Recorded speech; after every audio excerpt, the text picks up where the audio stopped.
કવા અને સ્વાગત છે તમારું પૂનમ્સ ફ્લેવર કિચનમાં। આજે હું તમને બનાવતા શીખવાડવાની છું મોગરીનું શાક। એકને એક શાક ખાઈ ખાઈને કંટાળી ગયા હો તો એક નવીન શાક ટ્રાય કરો।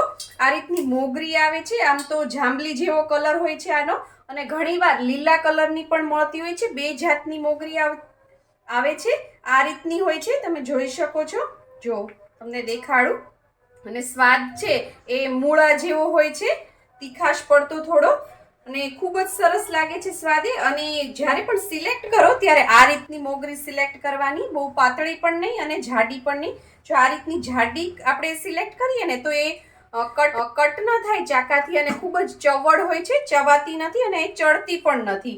એટલે આવી મોગરી સિલેક્ટ કરવાની, અને આ રીતે આગળથી અને પાછળનો ભાગ છે એ થોડો કાઢી લેવાનો, અને પછી આ રીતે આપણે જે રીતે ચોળીનું શાક કરીએ અને આવી રીતે ઝીણી ઝીણી સુધારીએ એવી રીતે ઝીણી ઝીણી સુધારી લેવાની છે। અને મેં પહેલેથી જ ઓલરેડી એને ધોઈ લીધી હતી, ત્યારબાદ કટ કરી લીધી છે। તો હવે આપણે એનો વઘાર કરીએ। 100 ગ્રામ જેટલી મોગરી છે,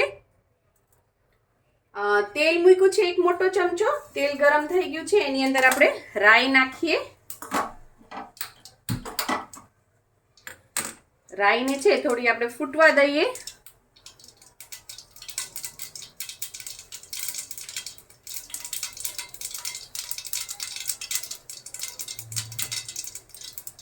રાઈ સરસ ફૂટી ગઈ છે, ત્યારબાદ એક લીલું મરચું છે વચ્ચેથી આ રીતે કટ કરી લીધું છે, એ નાખી દેવાનું છે એની અંદર।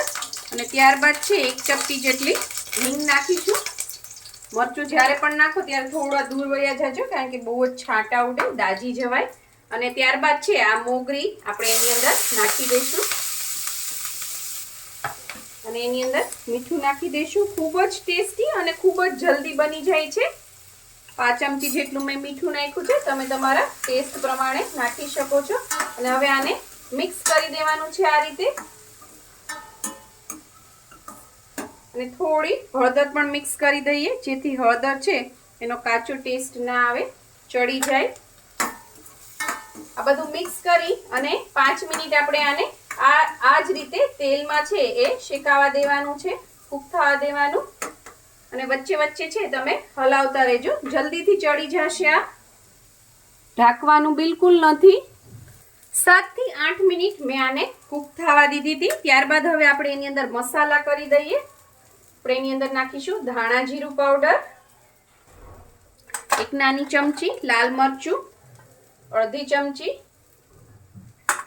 ત્યારબાદ આપણે એની અંદર નાખીશું લીંબુનો રસ, 1 ચમચી જેટલો। મારા દાદા અને બાને આ શાક ખૂબ જ ભાવતું। આની અંદર આપણે ખાંડ નાખીશું 2 ચપટી જેટલી, અને મિક્સ કરી દઈશું।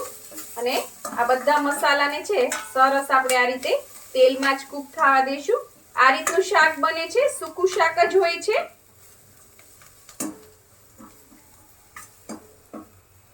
ભાખરી, રોટલી, દાળ ભાત, રોટલા બધા સાથે આ શાક ખૂબ સરસ લાગે છે। તમને એવું લાગે કે બહુ બળી રહી છે તો તમે સેજ પાણી છટકોરી શકો છો, પણ પાણી ન નાખો તો વધારે સારું। ધીમા ગેસ ઉપર આપણે આ રીતે કૂક થવા દઈશું એને। અને સાથે સાથે આજે બનશે ભરેલા રીંગણાનું શાક, કારણ કે મને તો આવો શાક બહુ જ ભાવે, કારણ ઘરમાં બધાને આ એક શાકથી નહીં થાય। એટલે બસ ખાંડ સરસ ઓગળે એટલે કૂક થઈ જ ગયું છે। આ બહુ વધારે પડતું આને કૂક કરવાની જરૂર નથી।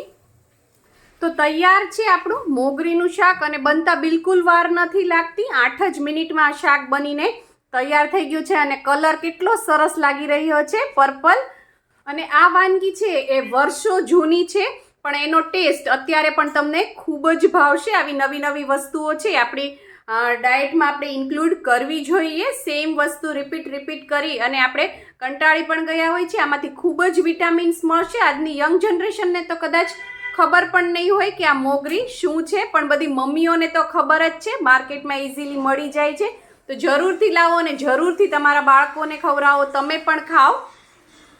જો તમને મારી આ રેસીપી પસંદ આવી હોય તો લાઇક, શેર, કોમેન્ટ કરો। પ્લીઝ મારી ચેનલને સબસ્ક્રાઇબ કરો અને બેલ આઇકન દબાવવાનું ના ભૂલશો, જેથી આવી જ સરસ મજાની વાનગીઓ તમારા સુધી પહોંચતી રહે। થેન્ક યુ, આવજો। આનો સ્વાદ એટલો સરસ છે કે ઘરનાને બધાને ખૂબ જ ભાવશે અને જ્યારે પણ તમે શાક લેવા જશો ત્યારે વારંવાર મોગરી ખરીદશો અને વારંવાર ઘરમાં આ શાક બનતું થઈ જશે।